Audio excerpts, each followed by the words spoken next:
What's up, guys? It's your boy Ed from YuGiOh. You already know. Today we're going to be doing an in-dive deck on Eldlich.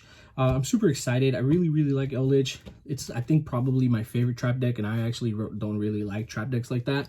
But it's a really good deck, and I really think you guys should probably learn it a little bit more. It's super affordable now that it's gotten reprinted in the last 2 years of gold, right? But I think it's a really good deck, and I think you guys should check it out. So let's go ahead and get into Eldlich. Guys, before we continue with this video, make sure you guys go check out your playmat. They have the most amazing, beautiful sleeves. They feel amazing. They're super cool, and they can actually customize sleeves however you guys want. If you guys want to put your team logo, if you guys want to put your own original design on them, whatever you guys want to put, you guys can definitely get that done. And if you guys want to get 10% off, you guys can use Elite 10 YP to get 10% off of any purchase around the whole store. I think that these sleeves are amazing. They're beautiful, and if you guys definitely want to get your some, make sure you guys do. Link will be down in the description. Guys, you already know. Let's go. All right, guys, before we even get into the profile, I want to talk about the first card that I don't own. Like, I really should get a copy of this now because it's like almost free. But you can special one zombie monster from your hand or deck in defense position. If you control no Eldlich monsters, you can only special summon Eldlich monsters with the effect. For the rest of this turn, after this card resolves, you cannot special summon monsters except for zombie monsters. You can banish this card from your graveyard, set one golden. Sorry. You can banish this card from your graveyard, special set one golden land, spell, trap directly from your deck. You can only use the effect of Black Awakening once per turn, and only once that turn. It's a really good card. I don't own it because I don't play it, because whenever I did play Eldlich, that card was honestly not played. It was too expensive, and it was a card that wasn't really that good for the deck. But these are the cards, and we're going to talk about these cards. Eldlich is really good. Eldlich helps you get over problematic cards. So if you have a spell or a trap in your hand that you don't need, let's say blank, you just, or you know what, it's not even a card that you don't need, it's a card maybe that you can't use at this point. So maybe any of these, you get to send itself and one of those cards to the graveyard, and then target a card on the field and send it.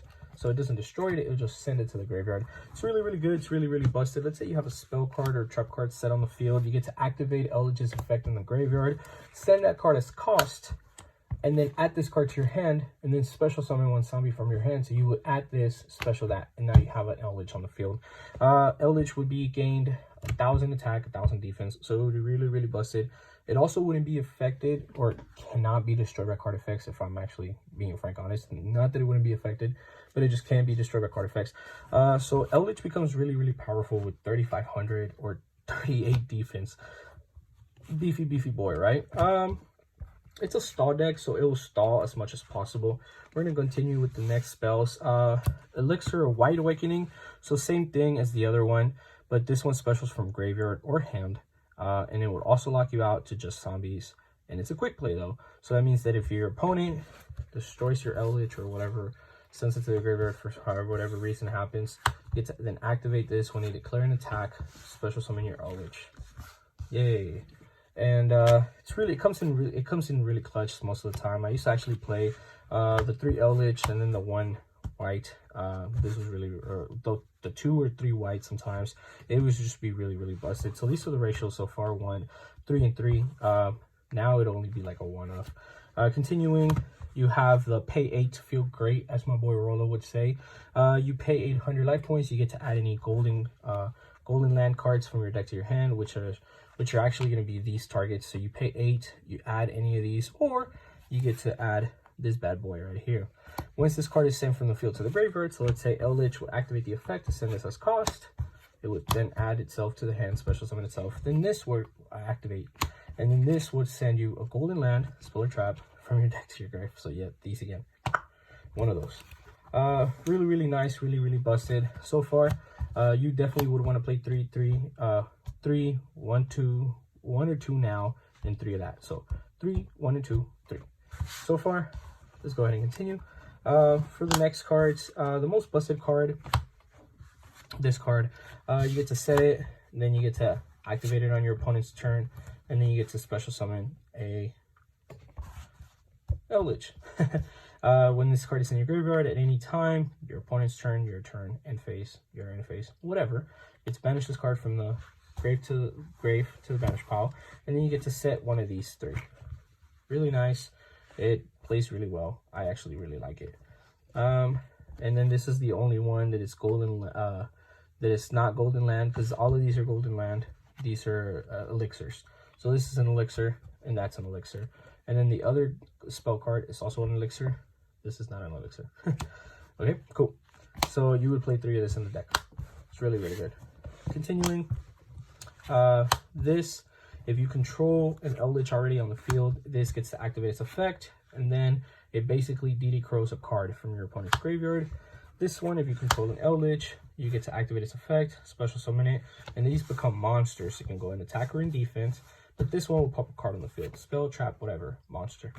It's really good because Mystic Mind kind of died whenever this deck came out, because people were done with Mystic Mind, and then this deck came out and they're like, oh, okay, I don't give a shit about your Mystic Mind, and they'll just pop it. On end phase only, you get to banish this card, set an elixir from your deck to the field. So you can set this, or the non-quick play, which I don't know why you would do that on an end phase. So yeah, set these. And then this card. This is the one and only other card that I would say that you should play if you want to, because it's a counter card and negates anything. It's an Omni Negate. All you got to do is just tribute your Eldlich or your zombie monster from the field to the grave. It's literally it. I think Eldlich is a really self-explanatory core deck. You just got to really want to play it, because like it's a grindy deck. Like, it will just grind and grind and grind, and it'll just keep playing. I topped with Eldlich before. I topped with Eldlich Draco. I topped with, what else did I top with? Just pure Eldlich, pure like trap Dragoon Eldlich, which is really good. But yeah, if you guys like these decks, make sure that you try them out. I'm doing these decks for you guys, so hopefully you guys all enjoy. See you guys on the next video. This was the Eldlich deck. By the way, I did want to point out that this is a 3 of, this is a 3 of, this is a 1 to 2 of, this is a 3 of, this is 3, 1 to 2, 2 to 3 actually, 3 of, and then maybe a 1 to none of these. Just so you guys can know ratios. That's my personal opinion, honestly.